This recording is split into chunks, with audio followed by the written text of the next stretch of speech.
This is News Conference Extra with Conan Nolan. Good morning and welcome to News Conference Extra, a special segment of Today in LA Weekend. Joining us from Washington, Kristen Welker, host of Meet the Press, which airs every Sunday morning at 8 o'clock. So, Kristen, listen, let's talk about domestic politics.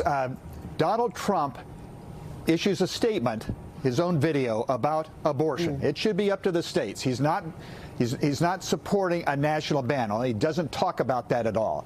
You got the impression, of course, is that he was hoping this would put that issue to rest because he understands how problematic it is for Republicans. Then the next day, the Arizona Supreme Court gives the Democratic Party a gift by essentially saying a law passed when Arizona was a territory 150 years ago can be enforced. It is essentially a ban on abortion rights. Mr. Trump has said the legislature in Arizona should rewrite the law immediately, that what the Arizona Supreme Court did was defied common sense. That isn't enough, though, is it? I mean, Democrats, that's why Kamala Harris is in Arizona. Democrats see this as a major opportunity in a swing state.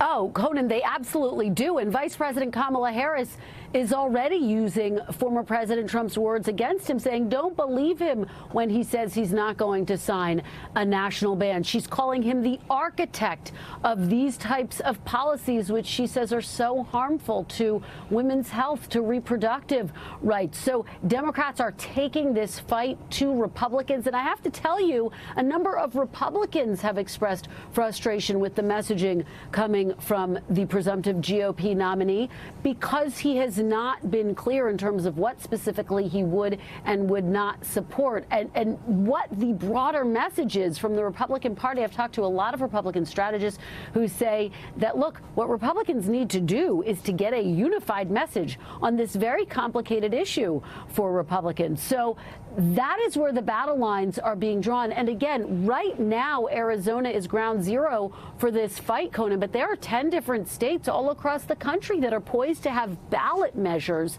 in November that would address this issue of access to reproductive rights. And the question is, will that drive up turnout? Will that mean more votes for President Biden? Democrats sure hope so. They're trying to capitalize on this moment. Of course, Biden won Arizona back in 2020. He won it quite narrowly. Democrats now more optimistic that perhaps he could hold on to the state. But look, there are obviously other big issues at play here.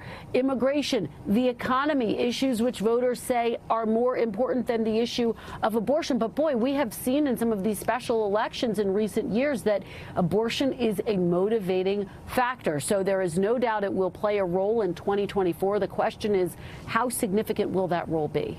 Conan?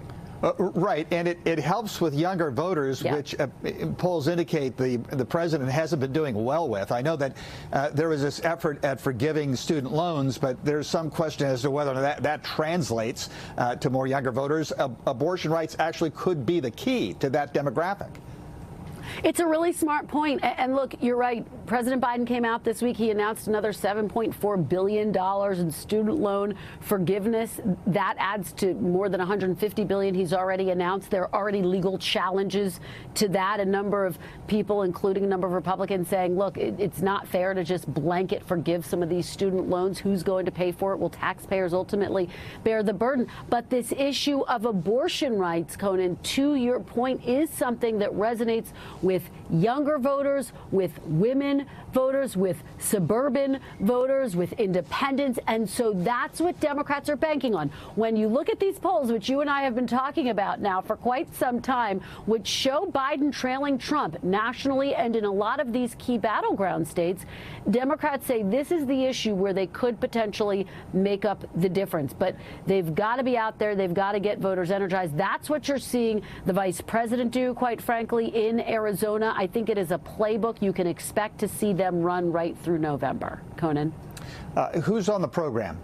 Well, we've got Michigan Governor Gretchen Whitmer, who has, of course, taken action in her state to expand access to reproductive rights. So we'll get her reaction to what's happened in Arizona. How does she see this playing out? We're also going to talk to Republican Congressman Mike Turner, chair of the House Intelligence Committee. We will talk to him about the war in the Middle East, about concerns that Iran could be planning a retaliatory strike against Israel, which of course targeted some Iranian officials inside Syria. And then we are going to talk to Maryland's Governor Westmore, who of course continues in that effort to deal with the collapse of the Key Bridge in Baltimore, a tragedy not only for his state but nationwide. He's been on Capitol Hill really trying to urge lawmakers to support and back legislation that would allow the federal government to foot the bill. A lot of opposition to that on Capitol Hill. How does he see that playing out?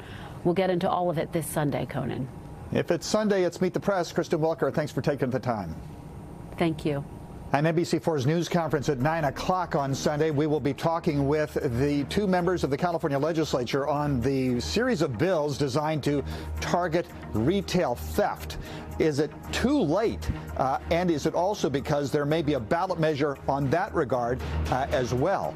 Plus, we talk with the former superintendent of LAUSD, Austin Buettner, about an effort that he launched 2 years ago, approved by voters, to make sure that music and arts funding was not cut in school budgets. He says some school districts are not abiding by that law. That's news conference at 9 o'clock following Meet the Press. We'll see you then.